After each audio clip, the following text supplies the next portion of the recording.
Okay, so keeping the prelims perspective in the mind, we'll be taking up topic wise the 10 days things which are there. So I am Basavaraj, has an experience of around 12 plus years, so that does not matter much, right? So it's about the content and the delivery which matters the much, right? Names does not matter much. Then, so whatever you have done in your geography, I hope you might have covered from your NCERT books and also from some sources what you have relevant and all. We'll try to make up only those points which are relevant for your prelims perspectives, right? We'll take up some questions, then we will move on to the brief explanation of that. In the Northern Hemisphere, the longest day of the year normally occurs in 2022.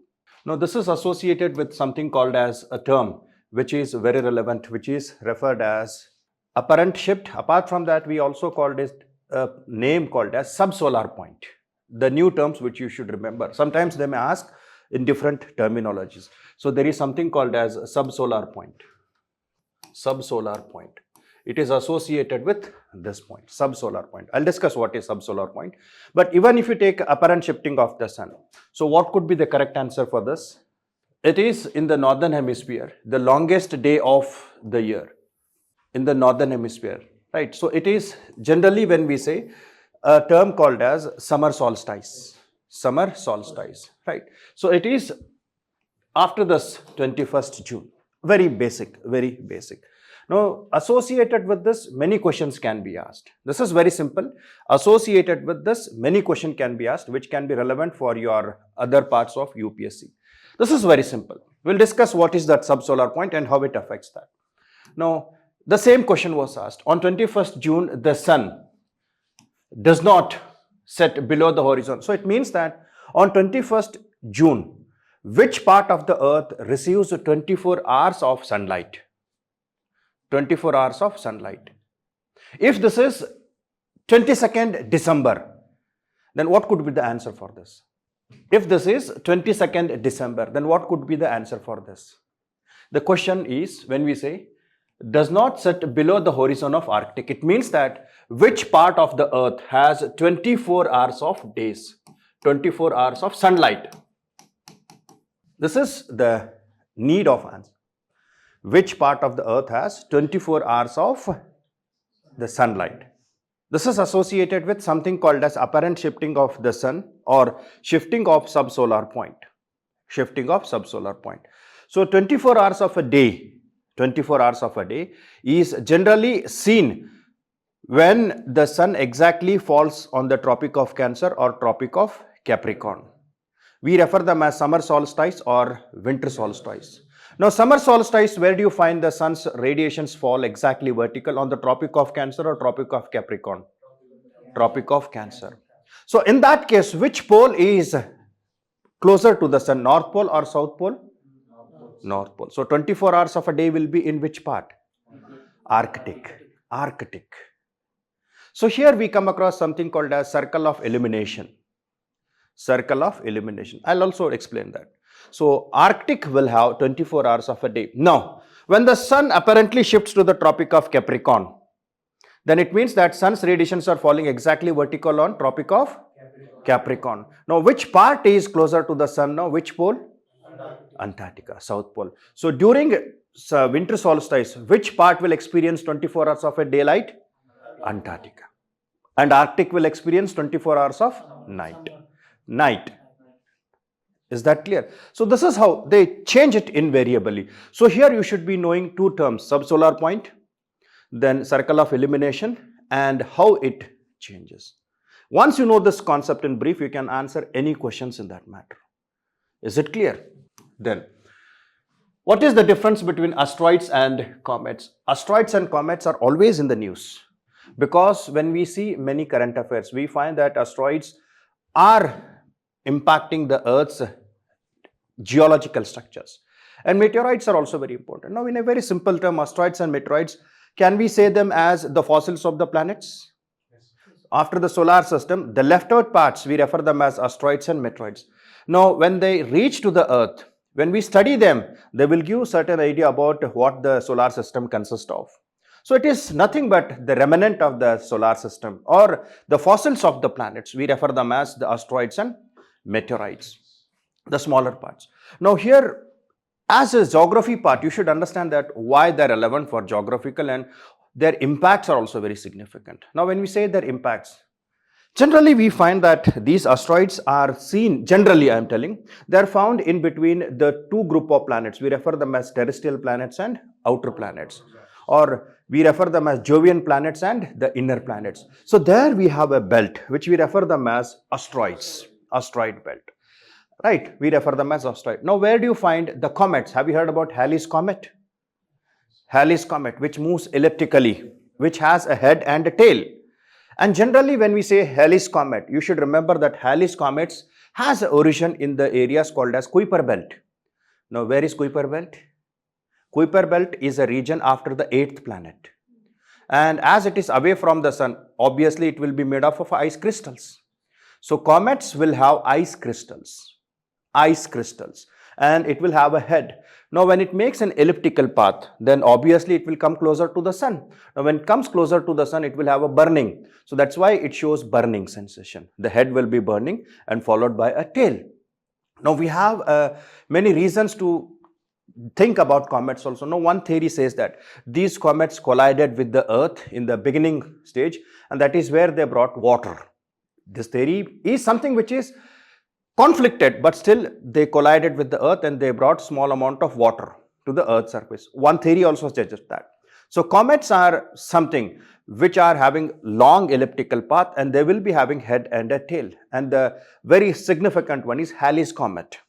Asteroids are the one which are found in between the terrestrial planets and the Jovian planets. Now, do we find asteroids only in that area? Do we find asteroids only in that area? Because it is not a computer model. It is not a computer model that it will be found there. Now, there are certain asteroids which leaves that and they collide to the planets, like few asteroids which are collided to the earth. Meteorites also collided to the earth. Right. So, hence, in that references, they are always in the news, asteroids and the comets. Now, keeping these things in the mind, asteroids are the small rocky planetoids, while the comets are found of frozen gases held together by rocky and metallic materials. Asteroids are found mostly between the orbits of Jupiter and Mars, while comets are found mostly between Venus and Mercury. Then comets show a perceptible glowing tail, while asteroids do not. Which of the statements given is correct here? Now, if you see, asteroids are small rocky planetoids. Planetoids means small planets, dwarf planets, what we say. While comets are formed of frozen gases held together by rocky and metallic material. Head and tail. Head and tail. Rocky and gaseous. Then comets show a perceptible glowing tail, while asteroids do not have. Asteroids do not have. Now, asteroids found mostly between the orbits of Jupiter and Mars, while the comets are found between Venus and Mercury. They are not between the Venus and Mercury. They are found in the Kuiper belt, and they revolve around the sun in a very long elliptical path. Is it clear? And hence, here 1 and 3 are. Now, in your current affairs, missions has been also sent to study the asteroids. Can you name that mission, NASA's mission to study the asteroids? Okay, first we'll finish up, then we'll take the explanation. Is it clear now about asteroids and the comets? Then, with reference to the water on the planet Earth, consider the following statements. The amount of water in the rivers and lakes is more than the amount of groundwater. The amount of water in the polar ice caps and glacier is more than amount of groundwater. Which of the following statement is correct? Now, based on this, many statements are asked. Based on these, many questions are asked. What could be the answer for this? Now, don't get much frustrated. Don't get much tense. They are very simple. Only thing is you have to apply basic common sense. The amount of water in the rivers and lakes is more than amount of groundwater. The amount of water in the polar ice caps and glacier is more than amount of groundwater. Which of the statement is correct? And this question was asked in 2021. And the same question was asked in 2019 also, with different parameters. Right. Now, in this case, the amount of water in the rivers and lakes more than the groundwater is wrong statement. Whereas, the amount of water in the polar ice caps and glacier is more than amount of groundwater. So, this statement is correct one. I'll explain this part. Let me complete this, then we move on to the explanation of that. Is it clear? Okay. No, the term event horizon, singularity, string theory and standard model are sometimes seen in the news. This was asked in 2017. It was associated with SNT, but again, one term is important for geography. The moment when you term refer singularity, what it talks about? What is singularity? What exactly is singularity? Universe is correct.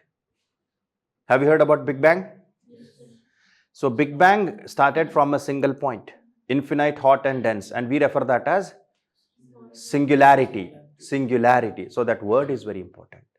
The moment when you say singularity, the universe started with a bang, a single point, with infinite, hot and dense, and that hot and denser we refer that as singularity. Now, what does Big Bang explains? Big Bang explains the formation of universe. Now, if you know this one term also, you can easily mention that. It talks about observation and understanding of the universe, study of the solar system, placing of the satellites, origin and evolution of living organisms. So what it says, the moment when we say singularity, it talks about observation and studying of the universe. So this is what you are studied in your Big Bang theory.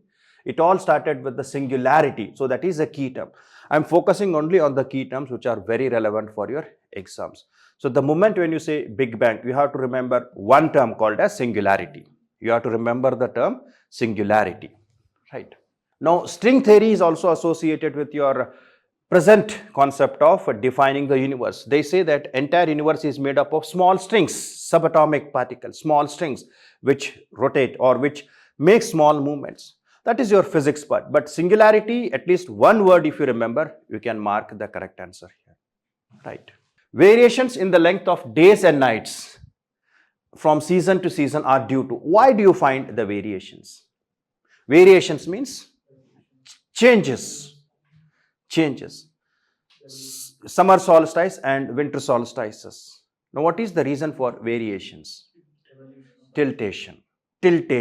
Only one. So here, the moment when we say variations, it talks only about tilt. Right. So it is on the tilted axis. Now, Earth is tilted on 23.5 degrees. That is where we find the variations are there. We find summer solstice and winter solstice and equinoxes. Equinoxes means equal days and nights. But the moment when we say summer solstice, is it equal days and nights? This is what they talk about. Once you understand everything is known to you, you have to decode, you have to understand that with your basic parameters and the things will become clear, right? On the planet Earth, most of the fresh water exists in the ice caps and glaciers. Out of the remaining fresh water, the larger proportion. Again, they ask about the questions. This is where they ask, out on the planet Earth, most of the fresh water exists in the ice caps and glaciers. Out of the remaining fresh water, the largest proportion is in which area? The question is, if you take the Earth, Earth is a blue planet, it means 70% is covered by water. Now, all the water on the Earth, is it fresh water? Saline and fresh water. Now, here the question is about fresh water. 97% of the water is in the ocean, so it means 97% is saline water. So, what is the percentage of fresh water? 3%.